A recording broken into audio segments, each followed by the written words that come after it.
कि उत्तर प्रदेश में कानून व्यवस्था नाम की कोई चीज़ नहीं कि अगर ईवीएम पे जनता सवाल खड़े कर रही है तो उनको जनता के बीच में आके एक एक चीज़ जनता को सौंप के और जनता को कहना, विश्वास दिलाना चाहिए कि ईवीएम में कोई परेशानी नहीं है। और भारतीय जनता पार्टी सरकार कोर्ट वोट की वैल्यू समझती नहीं है, इसलिए कोर्ट के आदेशों के से पहले ही वो इस तरह काम कर देती। मैं इससे सहमत नहीं हूँ और मैं समझता हूँ कि एक बहुत बड़ी मिस्टेक ये हुई उस अलायंस से कि वो बहुत पीछे चल रहे हैं भाजपा से। जो काम अब से 6 महीने पहले हो जाना चाहिए था वो अभी तक नहीं हुआ। अपने अपने मसलात हैं, अपने अपने कुछ निजी जो हैं स्वार्थ हैं, उसकी वजह से कुछ लापरवाही हुई है। अगर आदाब, नमस्कार दोस्तों, मैं मेराज अहमद। इस वक्त हमारे साथ आज़ाद समाज पार्टी के नेशनल प्रेसिडेंट चंद्रशेखर आज़ाद जी हैं। चंद्रशेखर आज़ाद जी से हम कई सवाल पूछेंगे जो इस वक्त खासकर करेंट अफेयर पर चल रहा है। सबसे पहले सर आपका बहुत बहुत स्वागत है। धन्यवाद। पहला सवाल मेरा सर ये है, जिस तरीके से ईवीएम पे राजनीति हो रही है इस वक्त, खासकर आप नेशनल कैपिटल में देख लेंगे दिल्ली में, जिस तरीके से वकील पूरा हल्ला बोल रहे हैं, आप क्या कहेंगे कि ईवीएम में कोई मैनिपुलेशन या रिगिंग है? आप मानते हैं इस तरीके की चीज़ें? ये तो चुनाव आयोग को स्पष्ट करना चाहिए कि अगर ईवीएम पे जनता सवाल खड़े कर रही है तो उनको जनता के बीच में आके एक एक चीज़ जनता को सौंप के और जनता को कहना, विश्वास दिलाना चाहिए कि ईवीएम में कोई परेशानी नहीं है।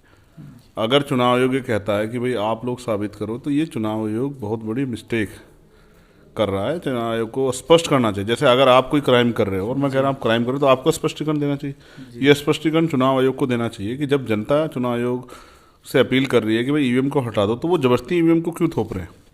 हमारे यहाँ 6 से 7 चरणों में लोकसभा का चुनाव होता है, 1.5 से 2 महीने लग जाते हैं। सबसे बड़ा उस पर उदाहरण ये दिया गया चुनाव की तरफ से कि समय लगता है काउंटिंग में।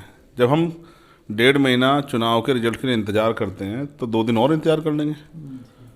तो ईवीएम की ट्रांसपेरेंसी पे शक है। और खुद सुप्रीम कोर्ट ने कहा वीवीपैट क्यों लगाई ईवीएम में, आपको पता है? वीवीपैट इसलिए लगाई क्योंकि सुप्रीम कोर्ट ने माना कि ईवीएम फेयर नहीं। तो क्या लगता है आपको, जो ईसीआई है, इलेक्शन कमीशन ऑफ इंडिया, वो इम्पार्शियली काम कर रहा है, निष्पक्ष रूप से काम कर रहा है? आप संकेत कर रहे हैं, नोशन दे रहे हैं कि ईसीआई को ये चीज़ें स्पष्ट कर देनी चाहिए जनता के सामने आकर के, तो क्या लगता है वो करेगी या फिर कर रही है? आपका क्या इस पे टेक है? जो इलेक्शन कमिश्नर हैं हमारे, उनकी नियुक्ति सरकार करती है जी। तो वो सरकार के मुलाजिम है। सरकार का कोई मुलाजिम सरकार के खिलाफ नहीं जाता जी। वो कहीं ना कहीं सरकार से इन्फ्लुएंस होता है। मेरा ये मानना है कि हमें इलेक्शन कमीशन को स्वतंत्र कर देना चाहिए जी। जब इलेक्शन कमीशन स्वतंत्र होगा तभी फेयर इलेक्शन हो पाएगा। और फेयर इलेक्शन नहीं होगा तो जो जनता, अब आप सोचो, जो सरकार कह रही है कि भाई, और सरकार भी कहती है, इलेक्शन कमीशन भी, कोई समय की बर्बादी बचा रहे हैं, तो हमारे यहाँ तो आदमी इतना फ्री है कि 5 साल में उसको दोबारा मौका 5 साल बाद मिलेगा। जो आदमी 5 साल बाद दोबारा मौका आने पे वोट देगा तो वो अपनी वोट को की सुरक्षा के लिए 2 दिन 4 दिन इंतजार भी कर लेगा। इसलिए क्योंकि ईसीआई जो है वो सरकार के अधीन है, इसलिए उनके ऊपर सवाल खड़ा होना लाजमी है जी। इसलिए ही अभी जैसे 141 एमपी पार्लियामेंट में उनको हटाया, निकाला गया वहाँ सस्पेंड करके, क्योंकि उस दिन एक कानून पास हुआ जिसमें सरकार ने बिल लाए सरकार कि भाई इलेक्शन कमिश्नर की जो नियुक्ति होगी उसमें सुप्रीम कोर्ट के चीफ जस्टिस नहीं होंगे। ऐसा क्या हुआ कि 141 मेंबर ऑफ पार्लियामेंट सस्पेंड करने पड़े इस बिल को लाने के लिए। अगर सुप्रीम कोर्ट के चीफ जस्टिस वहाँ रहेंगे तो कम से कम न्याय की उम्मीद की जा सकती है। अगर बीजेपी प्राइम मिनिस्टर चयन करेंगे कि इस आदमी को जो है आगे इसको वहाँ से ट्रांसफ़र करा के यहाँ ला के इसको ये जिम्मेदारी देनी है, तो कहीं ना कहीं उस आदमी का झुकाव सरकार की तरफ होगा। तो इसलिए मैं नहीं मानता कि इलेक्शन कमिश्नर जो है वो फेयर है। अच्छा। और इलेक्शन कमिश्नर अगर फेयर हैं तो उनको ये बात स्पष्ट करनी चाहिए कि वो फेयर है। अच्छा। सिर्फ ये कह के या प्रेस नोट जारी करके काम नहीं चलेगा जी। आपने उस पर अपना मत रखा। मैं ये पूछना चाहूँगा कि 2024 का चुनाव जिस तरीके से नज़दीक आ रहा है, तो क्या आपको लगता है कि इस वक्त जो इंडिया अलायंस है वो टेक ऑन करेगा, ये जो मोदी जी की पार्टी है भारतीय जनता पार्टी, उसको टेक ऑन कर पाएगा? हालांकि अभी आप उसका हिस्सा नहीं है, मुझे लगता है ऑफिशियली। ये जनता को तय करना है, मुझे और आपको नहीं।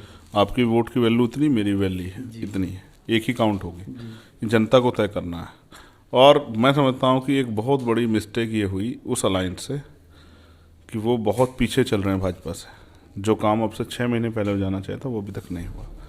अपने अपने मसलात हैं, अपने अपने कुछ निजी जो हैं स्वार्थ हैं, उसकी वजह से कुछ लापरवाही हुई है। अगर 6 महीने पहले अलायंस बन जाता, कौन किस पार्टी को कितनी सीटें मिलेंगी और वो कहाँ कहाँ मिलेंगी उसको डिक्लेयर हो जाती, प्रत्याशी डिक्लेयर हो, 6 महीने तैयारी होती, तो इतना मजबूत जो है अलायंस हो जाता कि भाजपा कहीं भी टिकती नहीं।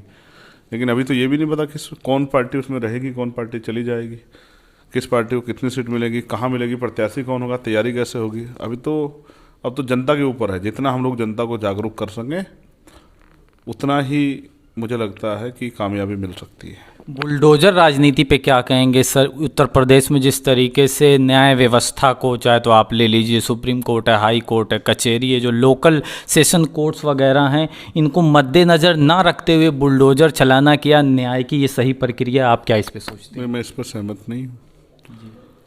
अगर सरकार अपने हिसाब से काम करेगी तो वो जो सरकार के मनमाफिक लोग नहीं हैं उनके खिलाफ तमाम तरह के मुसीबतें खड़ी करेगी, उनको नुकसान पहुंचाएगी। तो कहते हैं किसी को अगर मारना हो तो उसकी हत्या करने की, उसका रोजगार तोड़ दो, तो वो अपने आप कमज़ोर पड़ जाता है। ये एक तरह का षड्यंत्र है और Bharatiya Janata party court vote की वैल्यू समझती नहीं है, इसलिए कोर्ट के आदेशों के से पहले ही वो इस तरह काम कर देती। मैं इससे सहमत नहीं हूँ और मैं नहीं चाहता कि इस तरह की चीज़ों को बढ़ावा दिया जाए। लोकतांत्रिक देश है, कोर्ट्स हैं, कानून व्यवस्था है, कोर्ट जो ऑर्डर करे उस पर भी आप कोर्ट के ऑर्डर खिलाफ भी जाते हैं ना जाते हैं। डिस्ट्रिक्ट कोर्ट ने ऑर्डर किया आप उसके खिलाफ हाई कोर्ट जाते हैं, हाई कोर्ट ने ऑर्डर किया आप उसके खिलाफ सुप्रीम कोर्ट जाते हैं। तो आपको अपनी एप्लीकेशन देने का अधिकार है। तो इसलिए सरकार कोर्ट नहीं हो सकती। सरकार अपनी ताकतों का दुरुपयोग कर रही है और जनता खुश हो जाती है बुलडोजर किसी घर पे चलता देख के। जिस दिन उनकी बारी आएगी उनको एहसास हो जाएगा कि बुलडोजर से बहुत समय लगता है एक मकान बनाने में। सपनों का घर 20-20 साल की मेहनत से बना पाता है गरीब आदमी, उसको तोड़ना बहुत आसान है, कुछ ही घंटों में जमींदोज हो जाता है। तो सरकार ने अपने जो वैचारिक विरोधी लोग थे, जो सरकार के खिलाफ आवाज़ उठा रहे थे, उनको भी निपटाने का काम बुलडोजर से किया है। मैं इससे सहमत नहीं और मैं इस प्रथा का विरोधी। मैं चाहता हूँ इस पर रोकथाम लगे तभी जाके, और न्याय कोर्ट के आदेश पे हो तभी जाके शायद न्याय हो पाएगा। 22 जनवरी को जिस तरीके से अयोध्या में पूरा ग्रैंड उद्घाटन है, ये जो कंसेक्रेशन है अयोध्या में, आपको क्या इसका इनविटेशन मिला है, निमंत्रण मिला है? देखिए 22 फरवरी को, जहाँ तक मुझे पता है 22 जनवरी को भारतीय जनता पार्टी का कोई कार्यक्रम है, ऐसी मुझे जानकारी मिली है। फिर आपकी जानकारी के लिए मैं एक और चीज़ बता दूँ कि उत्तर प्रदेश में कानून व्यवस्था नाम की कोई चीज़ नहीं, क्योंकि अभी जो ट्रस्ट है राम मंदिर ट्रस्ट, उसके जो चंपत राय हैं उन्होंने बयान दिया कि हमने यहाँ सोने से मंडवाया है गेट। और मैं तो वहाँ जाता नहीं हूँ क्योंकि कब कोई पुजारी का गला काट के यहाँ चोरी कर ले पता नहीं। तो आप समझिए कि कानून व्यवस्था उत्तर प्रदेश में नहीं है। जब अयोध्या में ये हालात हैं तो अयोध्या से बाहर आप सोचिए क्या हालात होंगे। मैं ये पूछना चाहूँगा सर आपसे, जिस तरीके से ट्रेडिशनली कन्वेंशनली ये बात करें कि दलितों के साथ अनटचेबिलिटी का मामला है, डिस्क्रिमिनेशन, छुआछूत, भेदभाव, क्या वो चीज़ें अभी कुछ इरेडिकेट हुई, निर्मूल हुई हैं? आपके अपने जो आपका सोचना है, आप जी आपके एक्सपीरियंस से, आपके अनुभव से कुछ इरेडिकेट हो? स्पष्ट करूँ कि अभी इतनी आसानी से बहुत कुछ नहीं बदलेगा। जब तक देश में सामाजिक गैर बराबरी रहेगी, आर्थिक गैर बराबरी रहेगी, तब तक ये चीज़ें दूर होने वाली नहीं। इसलिए हम सब लोगों को मिलकर प्रयास करना चाहिए। डॉक्टर बाबा साहब अम्बेडकर ने भी कहा जब उन्होंने संविधान सौंपा कि आज हम विरोधाभास की ज़िंदगी में कदम रख रहे हैं। राजनीति में 1 वोट 1 वैल्यू, राजनीति में तुम बराबर हो जाएंगे। लेकिन जब तक देश से सामाजिक गैर बराबरी जो जाति के आधार पर है, धर्म के आधार पर है, और आर्थिक गैर बराबरी जो साधन संसाधन के आधार, जब तक ये बराबरी दूर नहीं होगी तब तक देश जो है, जो राजनीतिक लोकतंत्र और सामाजिक लोकतंत्र नहीं बन पाएगा। जिन उद्देश्यों के लिए लोकतंत्र आया है, संविधान आया है, वो पूरे नहीं हो पाएंगे। देश में समानता नहीं आ पाएगी, भाईचारा नहीं आ पाएगा। अभी भी हम लोग वहीं खड़े हैं और हम सब लोग इसी प्रयास कर रहे हैं कि सामाजिक परिवर्तन और आर्थिक मुक्ति का आंदोलन जो काशीराम साहब ने चलाया वो कामयाब हो।